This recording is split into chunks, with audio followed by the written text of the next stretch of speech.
नमस्कार मंडळी, घरोघरी मातीच्या चुली या मालिकेचा आजचा म्हणजे 29 एप्रिलचा भाग तुम्ही ऐकत आहात. आणि प्रेक्षकांनो, सर्वप्रथम तुमची माफी मागते, कारण बऱ्याच दिवसानंतर, जवळजवळ 8-1 दिवसानंतर मी या मालिकेचा रिव्ह्यू देते. माझी तब्येत बरी नव्हती, त्यामुळे मी हा रिव्ह्यू स्किप केला होता आणि काल हा रिव्ह्यू मुळातच उशिरा आला, त्यामुळे द्यायचं राहून गेलं. पण पूर्ण प्रयत्न करते की हा रेग्युलर तुम्हाला मी रिव्ह्यू देऊ शकेल, म्हणजे मी हा रिव्ह्यू तुम्हाला रेग्युलर देण्याचा प्रयत्न करेल यापुढे. तर बघा काय काय झालंय हे आता सगळं आजच्याच एपिसोडमध्ये उलगडलंय बरं का.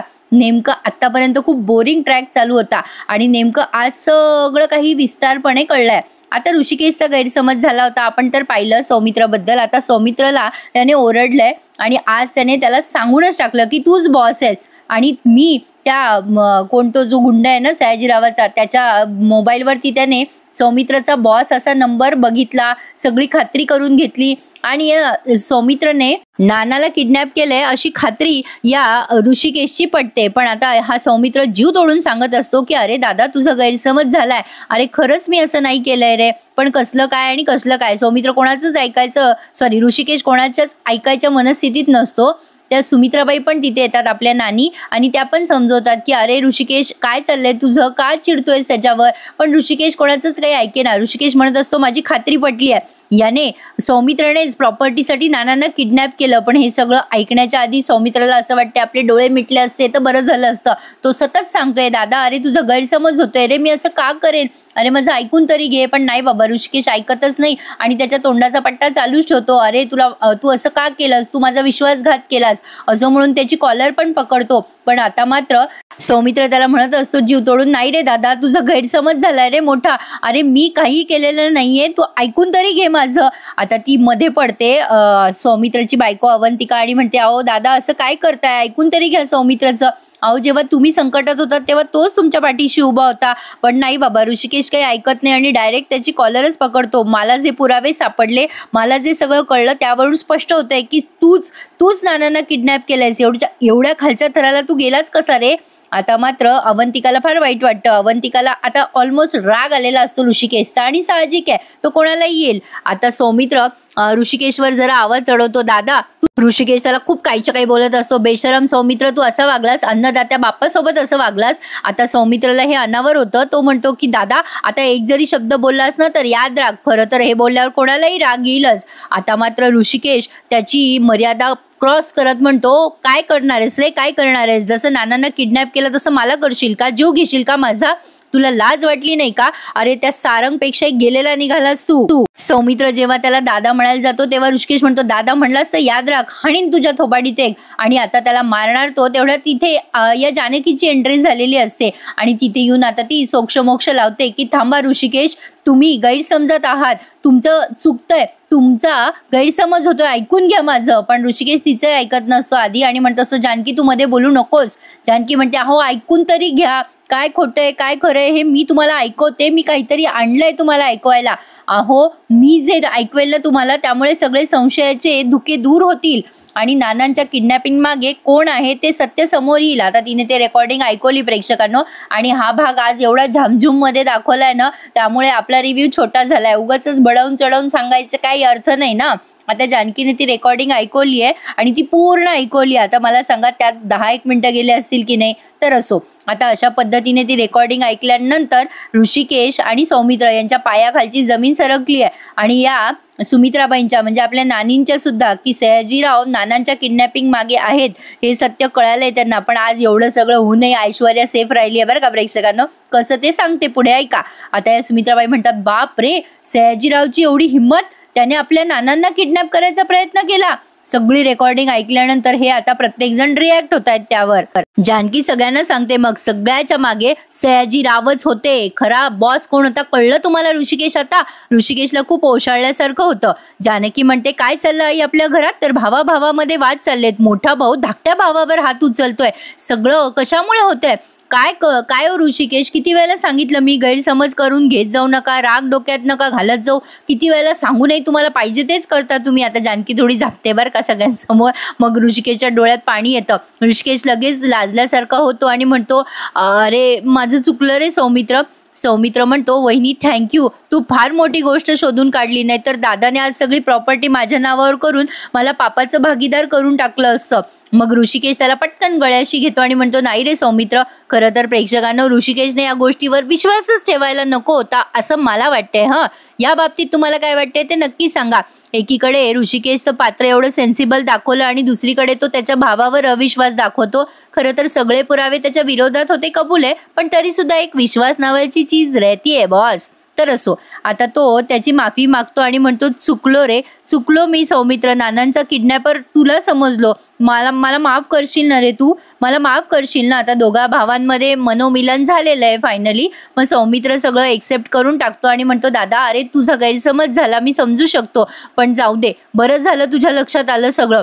तुझ्या समोर तेवढं चित्र आलं जे तुला दाखवलं गेलं. बॉस वगैरे कोण आहे ते मी आहे हे सगळं तुला मुद्दाम दाखवलं गेलं. हा कोणाचा तरी प्लॅन होता दादा, आपल्या दोघांमध्ये भांडणं लावण्याचा, हे आता माझ्या लक्षात येत आहे. आता ही जानकी म्हणते, बरोबर आहे तुमचं सौमित्र भाऊजी, हा सयाजी काकांचाच प्लॅन होता, पण नक्कीच सयाजी काकांचाच नाही, यामागे दुसरं कोणीतरी सामील होतं. मग आता ही जानकी ऐश्वर्याचं नाव घेते. आधी तर ते सगळे ड्रामा क्रिएट करतात, कोण होतं. मग जानकी म्हणते, आणखीन कोण असणार आई, ऐश्वर्याच आहे या सगळ्याच्या मागे. मग जानकी सांगते की ऐश्वर्याच्या विरोधात माझ्याकडे पुरावे नाहीये, पण मी खरं तेच सांगतेय.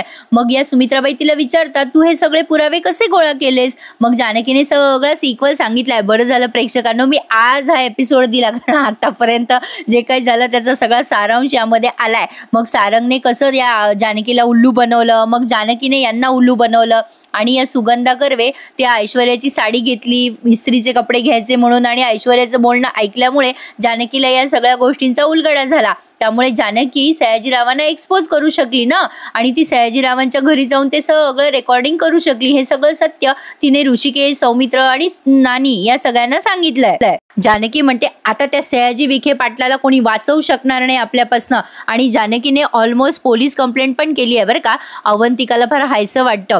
अवंतिका आधी जानकीचे उपकार मानते आणि म्हणते, वहिनी खूप खूप छान काम केलं तुम्ही, अगदी मस्त बाजी मारलीत, आपण आत्ताच्या आत्ता जाऊ आणि कंप्लेंट करू पोलीस स्टेशनमध्ये. नानी पण आभार मानतात जानकीचे. आता ही जानकी म्हणते, मी ऑलरेडी पोलीस कंप्लेंट करून आली आहे, आणि इथे यायच्या आधीच मी तिथे जाऊन आले आणि त्यांना पुरावे दाखवले. आता ते सयाजींच्या घरी गेले पण असतील, त्यांना ऑलमोस्ट अटक करायला ते पोहोचले असतील तिथे पोलीस, आता त्यांच्या हातात बेड्या असतील असं जानकी सांगते. आणि मग आपल्याला ऐश्वर्याच्या घरच्या सीनचं दाखवलं. आता हे सगळे टेन्शनमध्ये असतात की विनाकारण यांच्या घरचं वातावरण खराब झालं. आता जोवर ऐश्वर्या या म्हणजे घरात आहे तोपर्यंत हे सगळे असेच पश्चाताप बसणार आहे करत, हे खरं आहे. तर असो, अशा पद्धतीने हा ड्रामा रंगला. तर आता इकडे ही ऐश्वर्या म्हणत असते, ती जानकी ना, तिचं काय करावं ते कळतच नाही बघ डॅडा. पण हे सगळं ऐकून आणि ऐश्वर्याचं नाव ऐकून ऋषिकेश आणि सौमित्र दोघंचे दोघं संतापले, हे मात्र खरं आहे. तर बघा, आता एवढं सगळं करूनही हे त्या ऐश्वर्याचं काही करू शकणार नाहीये प्रेक्षकांनो. शेवटी ती मालिकेत आहे त्यामुळेच मजा आहे असं म्हणायला हरकत नाहीये. तर आता हे सयाजीराव म्हणत असतात, काय ग ऐशू, अगं हे सगळं कसं झालं ते काही समजलंच नाही बघ. म्हणजे मी जे बोललो ते तिच्या समोरच बोललो ना, ती घरी कोणाला काही सांगितलं तिने तर तिच्यावर कोण विश्वास बसवणार आहे. जाऊ दे अगं ऐशू, काही विश्वास ठेवू नको त्या जानकीवर तू पण. तेवढ्यात आता हे दोघं बोलतच असतात. आता पोलिसांची तिथे एंट्री दाखवली आहे. सयाजीराव म्हणतात, अरे इन्स्पेक्टर साहेब तुम्ही या. आता लगेच ते पोलीस म्हणतात, तुम्हाला अटक करायचं काम काढलंय. सयाजीराव मोठ्याने हसतो आणि म्हणतो, काय इन्स्पेक्टर साहेब मस्ती करताय का माझ्यासोबत. ओ कावेरीबाई, याव काही चहा पाण्याचं बघा, इन्स्पेक्टर साहेब आलेत. आता इन्स्पेक्टर चिडून म्हणतात, मी काय तुमचा पाहुणचार खायला आलेलो नाहीये, चला तुम्हाला अटक करायला आलोय. आता लगेच ती ऐश्वर्याची ड्रामा करायला लागते, बाई काय झालं हे सगळं. मग सयाजीराव म्हणतात, ओ इन्स्पेक्टर काय बोलताय, ताब्यात वगैरे घ्यायचं म्हणजे काय गंमत करताय काय माझी. मग आता तो पोलीस म्हणतो, हे बघा तुमचा मान राखायचा म्हणून मी पण शांततेतच बोलतोय, पण तुम्हाला फरफटत नेलं असतं मी. लगेच सयाजीचा इगो हर्ट होतो आणि तो मारायला लागतो पोलिसांना. आता ऐश्वर्या म्हणते, डॅडा जरा शांत हो. काय झालंय. अहो हे बघा पोलीस, मी ना तुमची इन्स्पेक्टर साहेब मी माफी मागते तुमची. काय झालंय, काय केलंय माझ्या डॅडाने. मग ते पोलीस सांगतात, कंप्लेंट आली आहे यांच्या विरोधात आमच्याकडे. मग ऐश्वर्या विचारते, कसली कंप्लेंट आहे. मग पोलीस सांगतात की पुरुषोत्तम रणदिवेंचं किडनॅपिंग यांनीच केले अशी कंप्लेंट आली आहे, त्यामुळे या केसमध्ये हे संशयित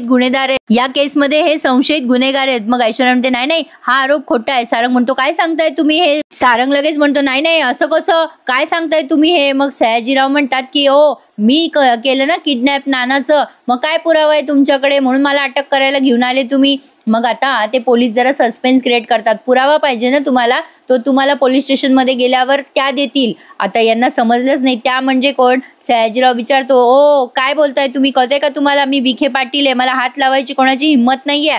सारंग विचारतो कोणी केली आहे यांच्या विरुद्ध कंप्लेंट, जसं की यांना समजलंच नाही, काही आपलं दाखवतात.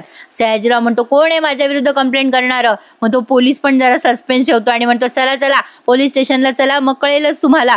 मग ऐश्वर्या म्हणते बघा तुम्ही माझ्या डॅडाला असं हात लावू शकत नाही, विखे पाटील आहेत ते, विखे पाटील. मग आता ते पोलीस म्हणतात ते कोणीही असो, पण गुन्हेगार तो गुन्हेगारच असतो, चला रे यांना घेऊन चला. आणि सयाजीरावांना असं परपटत नेलं जातं पोलीस स्टेशनमध्ये.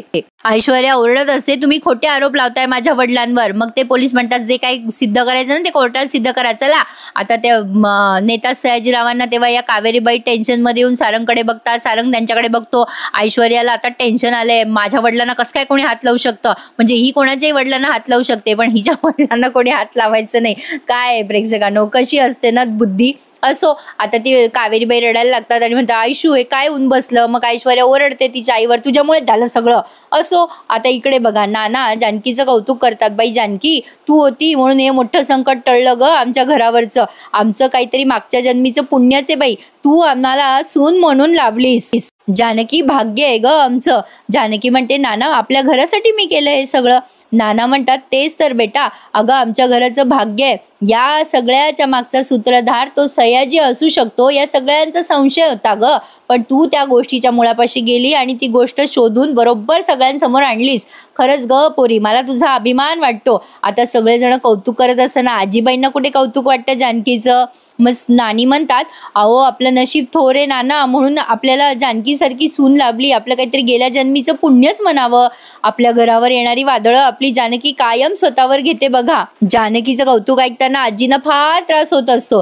जानकी म्हणत असते आई नाना माझं कौतुक नका करू, मला या भावांमध्ये गैरसमज नको होते आणि आपल्या घरात असं अंतर पडलेलं मी कसं सहन करेल सांगा बरं. नाना आता सासूबाईंना म्हणतात त्यांच्या ऐका सासूबाई, आपल्या घरातली दुष्टपुतना कोण आहे ते कळलं ना, ती ऐश्वर्या काय सूत्रधार होती माझ्या किडनॅपिंगच्या मागे. आता तरी डोळे उघडा आणि नको त्या माणसांची बाजू घेणं बंद करा.